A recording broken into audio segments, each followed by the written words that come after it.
Hello and welcome to the Society of Critical Care Medicine podcast. I'm your host, Dr. Ludwig Lin. Today, I'm joined by Dr. Sergio Zanotti-Cavazzoni, MD, FCCM, to discuss generational differences in medical practice. This is a follow-up to the Leadership, Empowerment, and Development LEAD Committee session from the 2023 Critical Care Congress LEAD pre-course titled Generational Differences in Practice and Learning. Dr. Zanotti will elaborate on the lecture that he did about generational differences between practitioners and learners and their goals in life and work. Dr. Sergio Zanotti is a Gen X practicing intensivist out of Houston, Texas.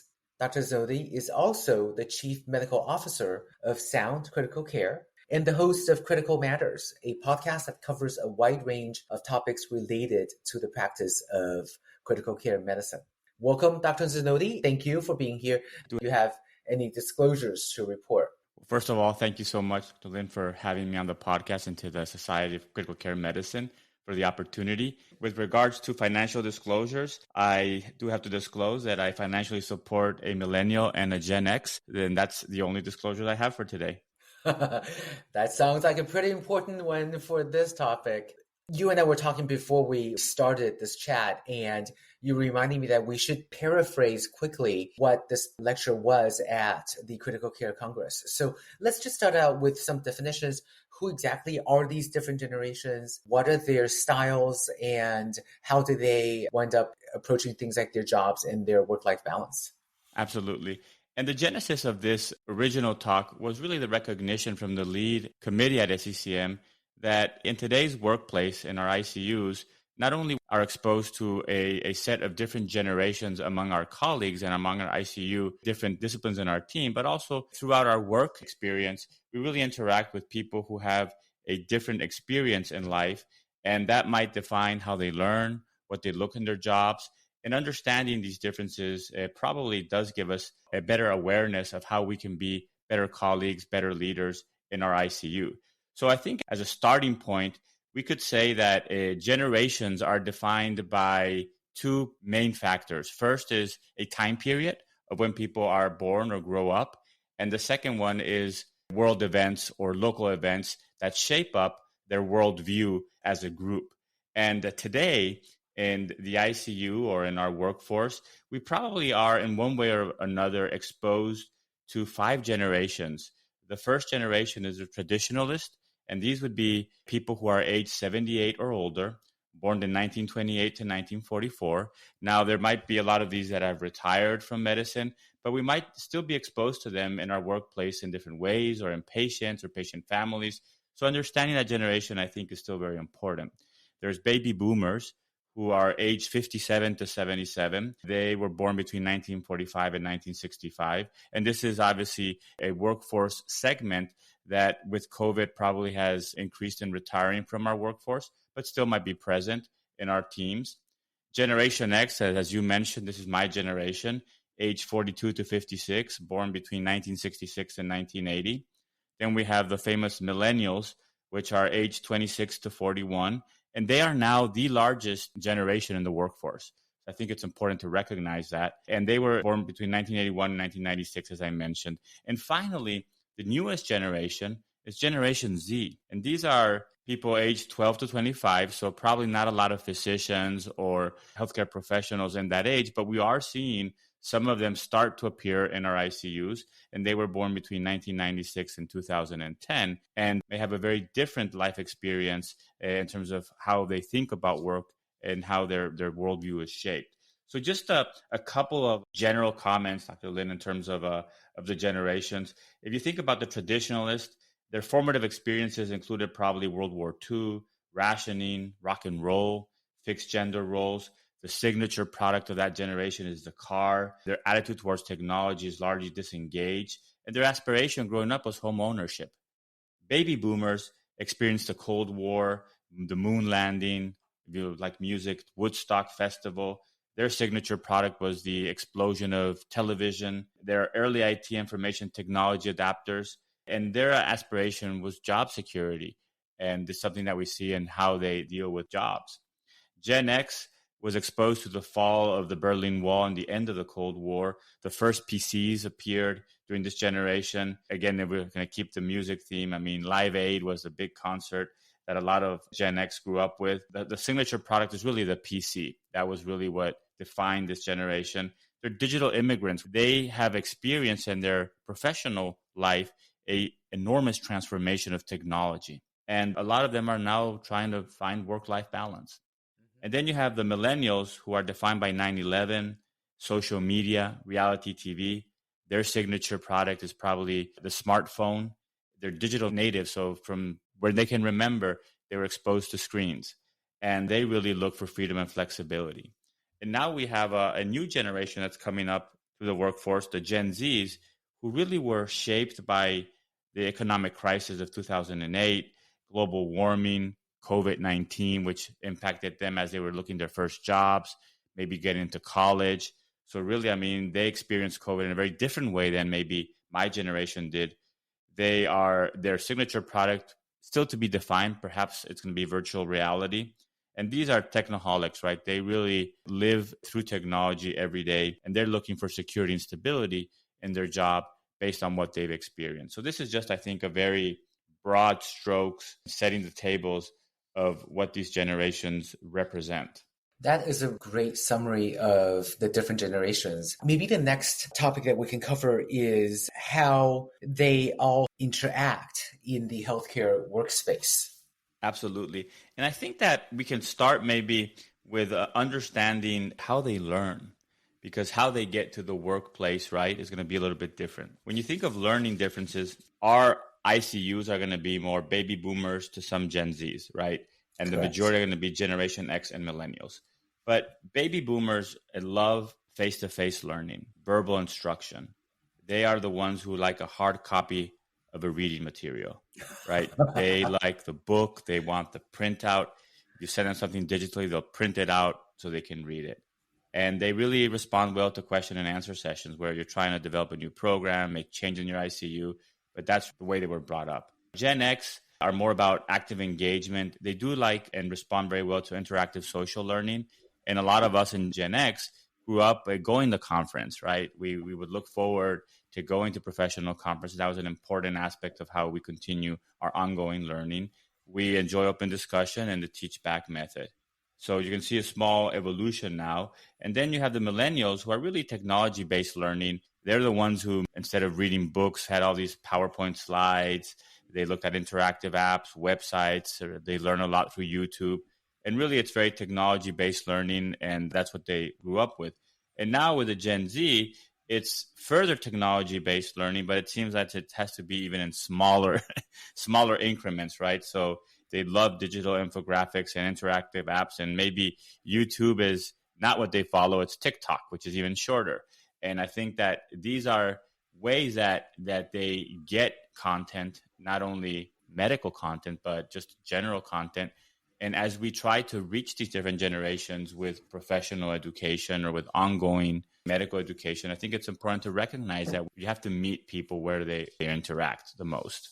Right. I can totally see that. It sounds like as the generations get younger and younger, the attention span is shorter and shorter. People move on to new bits of information more quickly. Things are in snippets like TikTok. Now, I don't know about you, but I sort of feel like people in critical care have this ability to multitask and to switch attention to different things rapidly anyway. So does this particular feature about each succeeding generation manifest less in the ICU, or are there other ways where it actually matters even more? Yeah, it's a great question. And I think the evidence is still being created in terms of what's the best way to really learn. And I think that the generational differences are more dictated not by how they learn the best, but what they've been exposed and what they're used to. And I really believe that in the ICU, though, there are certain things, right, that we know require deep work type of approach. Complex ideas can't be learned in tidbits. Correct. At one point, you have to focus, right, and try to digest something that's complicated. When you're dealing with a very sick patient, you can't be multitasking. You have to deal with that patient. So I think that forces people to be a little bit more focused. But I do believe that distraction is a problem for all of us. And that even though people believe that they can multitask, every time you change activities, there's a degradation in the level of engagement you have with the activity that you're starting or finishing. So depending what you're doing, sometimes focusing a little bit more is very important. That is a superpower that I think all of us have to train ourselves. On the other hand, I do believe that we often focus too much on the medium and forget that ultimately content is king. If you can engage somebody, the medium becomes secondary because the content is engaging, right? If I really am fascinated by a topic and I'm used to watching videos, a good engaging book on that topic would still probably captivate me. And I think that's where we have to focus as educators, is making sure that we have the right content, right? That is what they need. And then try to figure out, okay, what are the different channels through which we can disseminate this content? I love that. That is such a great piece of insights. And it sounds like what you're saying is the most important thing is to get that learner, whatever generation they're from, to be engaged and then figure out what medium to communicate the information within. I think so. I think that you first define the content, but I think another way of thinking about it is that, for example, this particular topic of generational differences, right? If we really wanted to be successful in getting this message out to our membership and to our audience, which has diverse generations, we would repackage or rechannel the same content through different mediums. So we did an in-person conference at Congress.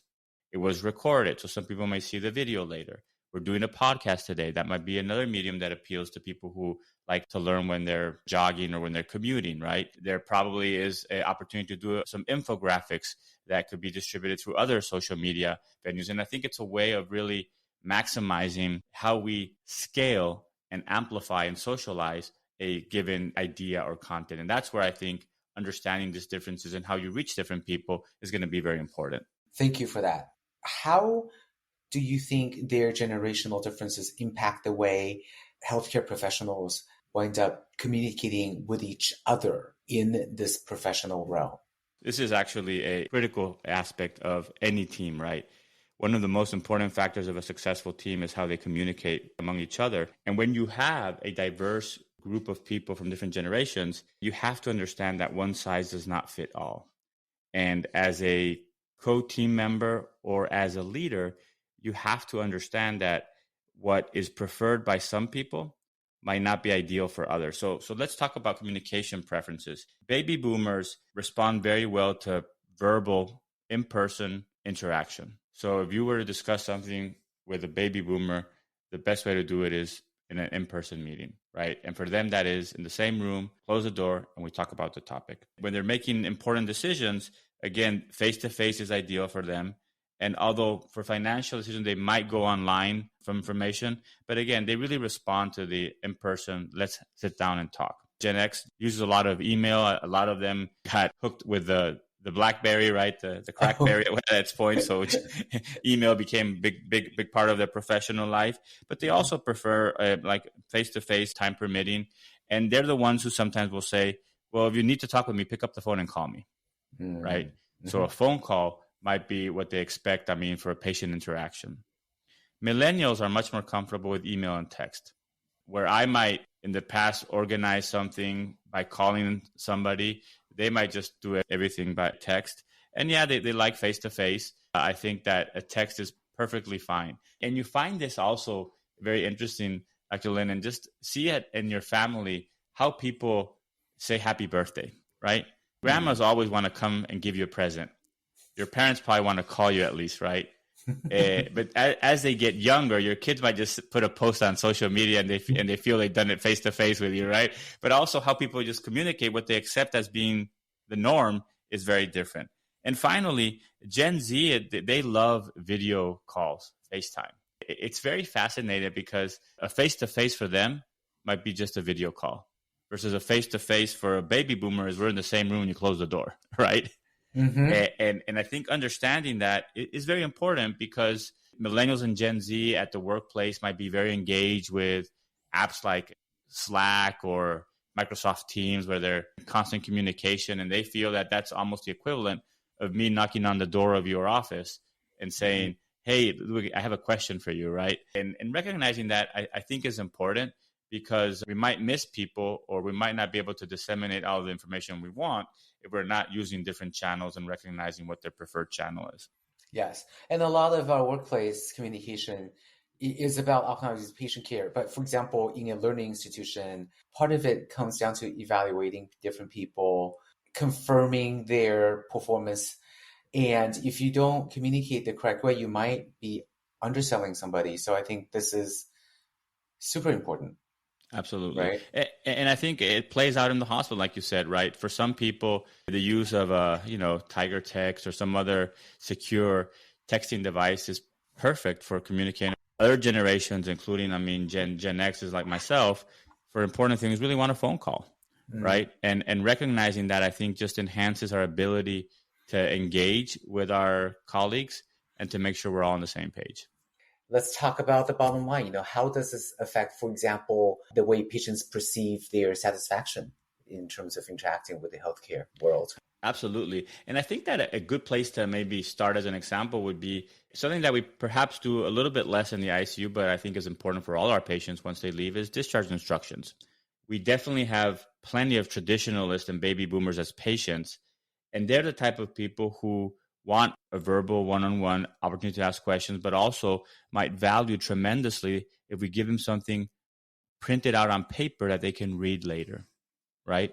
Yes. Versus a Gen Z, give me a QR code, I'll just take a snapshot with my phone and I'll look at the video later, right? And that's a good way of maybe interacting with them, and that's what they would expect, right? If you give them a piece of paper, it's probably in the garbage can on the way out. So understanding also how they get their information outside of healthcare is going to be very important. But I do also want to emphasize something that I truly believe to be very important, that despite these differences in how generations respond to certain aspects of life and professional work and their worldview, at the essence, people are all the same. In the workplace, they want to be engaged, they want to have purpose, they want to learn, right? And they want to be seen. And as patients, they want to be heard, and they want to feel that we are giving them our utmost attention and that we're listening. So regardless of the generation, I think that focusing on those basic aspects at work or with our patients is probably the best way to move the needle in the right direction in terms of their experience. I love that. That makes it really simple. Go back to the basics. So let me ask you about a couple of other things that are impacted by these generational differences. What happens to different generations' expectations of their career and their job satisfaction? Do you see differences in their sense of fulfillment or satisfaction from their job? And does that affect their career longevity? That's a great question. And I'll answer the last question first. The longevity, I'm not sure yet, because obviously for the younger generations, we don't have the data, right? But I do think that there are work-related differences that are generational that do impact how people view what's happening. For example, baby boomers, their attitude toward their career was very organizational. Careers are defined by the employers. And they were very goal-oriented. They're hardworking, likely to take risks for goals.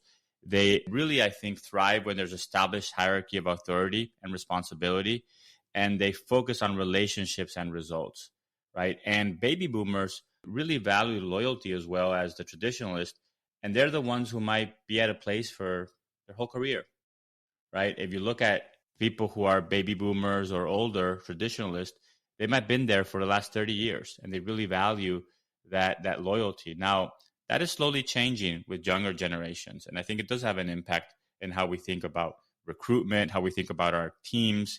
The Gen X, for example, are much more loyal to the profession, not the employer itself, and they're really about efficiency and productivity. They are the first generation that started looking at the work-life balance, right? Being more involved with the kids to the point that they organize every activity their kids had when they were coming up, right? Everything was timed, independent. They enjoy personal development. Their focus really is about task and result, and they thrive in a fast-paced, functional, efficient work environment with access to the leaders. Millennials were the digital entrepreneurs, right? So they work with organizations, not for organizations. They really value meaning and use of creative skills. They're not afraid to challenge authority. They thrive in a more collaborative, highly creative, diverse, and fun environment. They also thrive on constant feedback. And their focus is much more global and networked. So we're starting to see like a very different worldview with the millennials. And Gen Zs obviously are starting to enter the workspace, but they are shaped by major events such as COVID, the 2008 financial collapse. They are the ones who are career multitaskers. They're more likely to have a side hustle. They like mobility. So I think that a Gen Z takes a job and they're not thinking, this is my job for the next 10 years or this is my job for life. It's just, a stepping stone to whatever they're doing. They might be doing other things at the same time. But on the other hand, in terms of values, they really value authenticity, truth, and connectivity. They're much more concerned with social justice. So all these topics that obviously are very important for us in the workplace, such as diversity, equity, and inclusion, become much more relevant to them. And they might actually ask about this when they're interviewing or when they're looking at jobs. And meaningful programs in social justice areas might be important for them in taking a job, which is not something that baby boomers probably thought about, or maybe even Gen X. And I think that these differences are shaping the workplace, what we offer, what's important for them. One of the things that we've seen is post-COVID, a lot of younger colleagues have really tried to balance their work life and have a lot more flexibility and have a lot more autonomy in when they work and when they don't work. And that might have an impact on people who are willing to take leadership positions maybe. And as opposed to baby boomers, the goal was to get a leadership position. The goal was always to get the next promotion. And I think that we're finding that what's most important for different generations might be changing, and understanding that I think is very important at the individual level, right? I think we want to meet people where they are and make sure that we're providing what's important for them, but also the right environment for them to develop and grow from a professional standpoint, which might mean something different for a Gen Z versus a Gen X. Yes, that is extremely illuminating. I wanted to follow up about Gen Z. You've mentioned that because of the times that they grew up in, financial uncertainty, COVID, they are looking for stability. At the same time, it also totally makes sense that they are more flexible in terms of what they expect out of their jobs and their career arcs. So how does that search for stability reconcile with the generational philosophy of being flexible and picking and choosing and creating the best possible mixture? It's a great question. I think that we'll contrast Gen Z versus baby boomers. Sometimes when you go to the extremes, it's easier to make the contrasting comparison, right? So stability for a baby boomer means that I have a good job at University X, Hospital X, and I'm going to retire here.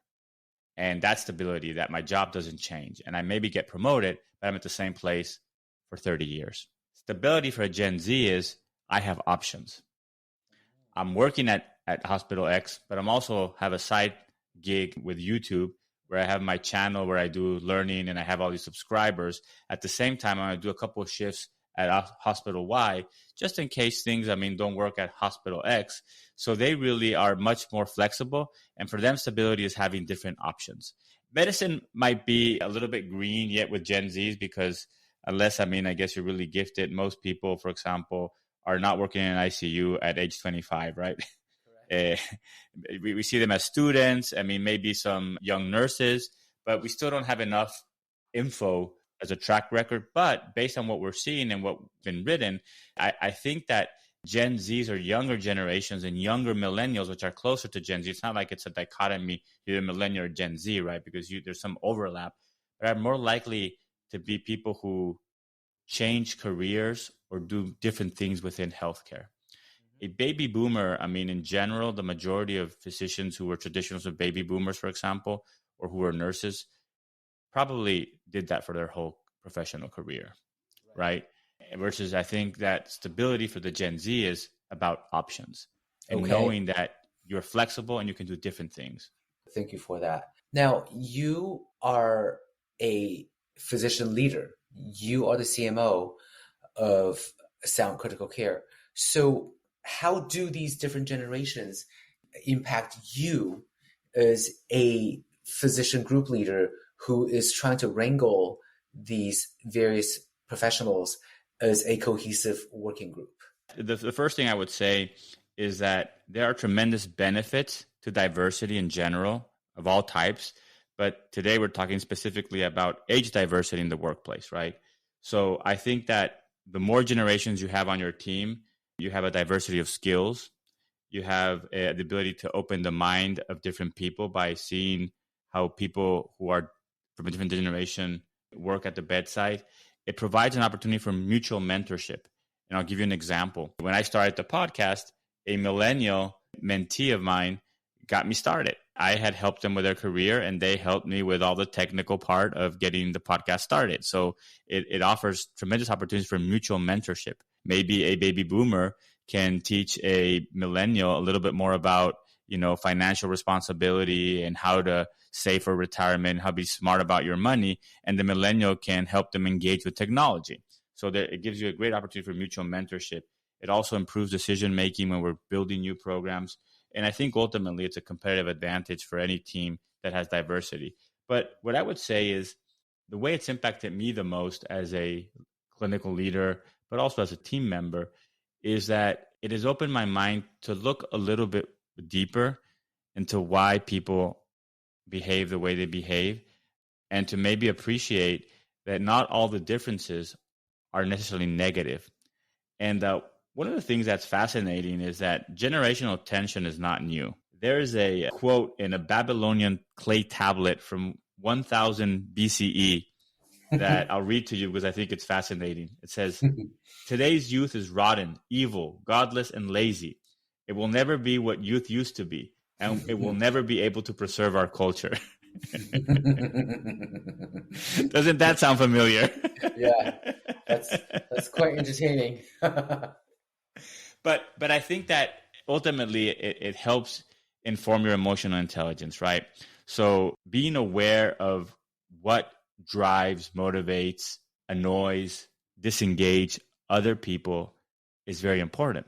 I'm a big believer that we spend too much time at work, at school, focusing on what people are not so good at, but that only gets you to being mediocre.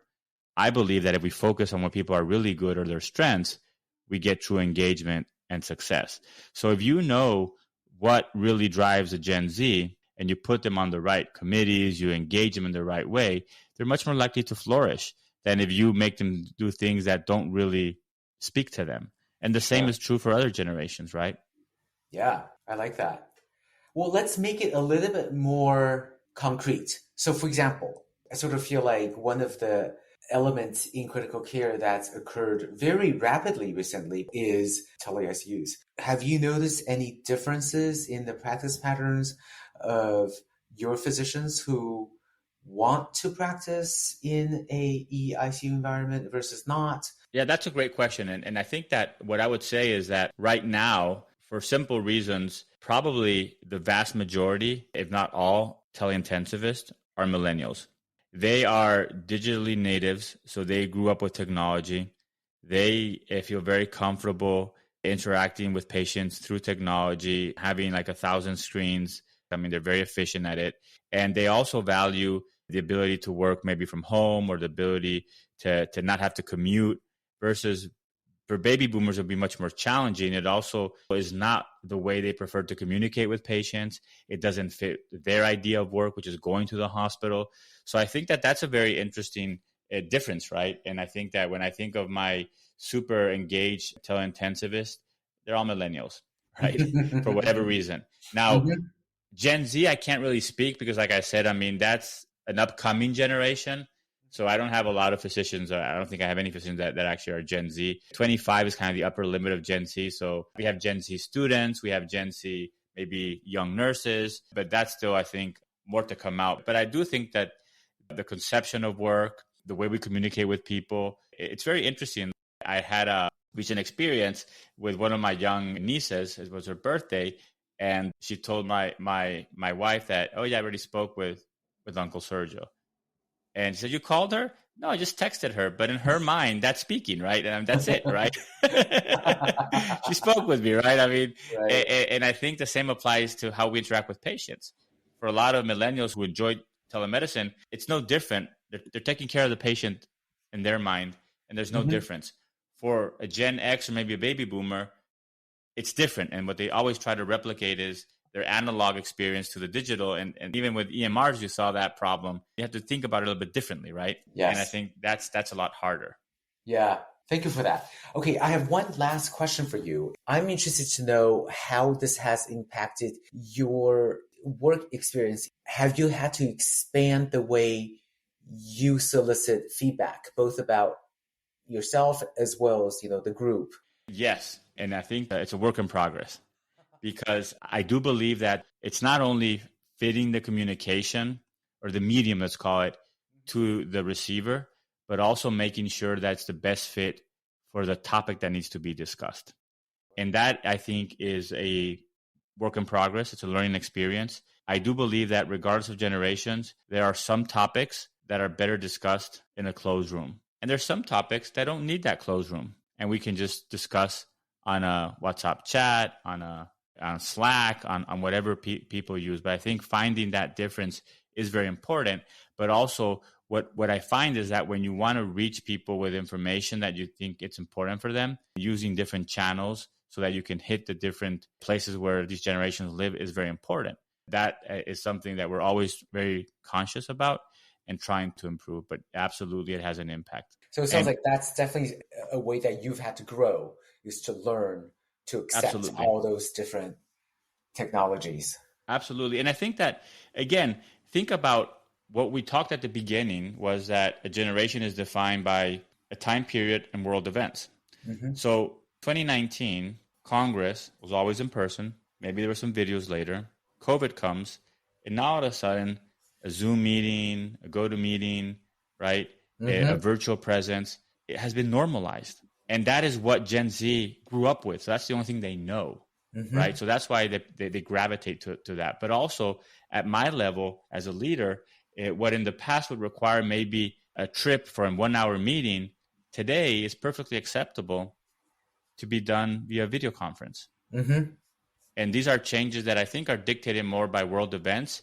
But what marks the generation is that they were at a critical point in their growing up during that world event, right? So if COVID hit you when you were already a practicing intensivist, it had a very different impact. Definitely, I mean, has left very deep marks in all of us professionally. But that's very different if you were a first-year medical school student. And all of a sudden, the first 2 years of your medical school, you're doing from your bedroom, right? So I think that that's how these generations eventually evolve in terms of those differences. Right. I also wanted to ask you if you have any additional words of wisdom that we didn't get to during this conversation. I don't know that words of wisdom, but what I try to do, and I think is very hard, but I'm convinced the more I explore these topics, and I'm really interested as a clinical leader of a large group in obviously finding ways to engage clinicians, because I think that engaged clinicians are less likely to be burnt out, which is obviously a big problem. And I do think that having awareness of these differences and these stereotypes is very useful.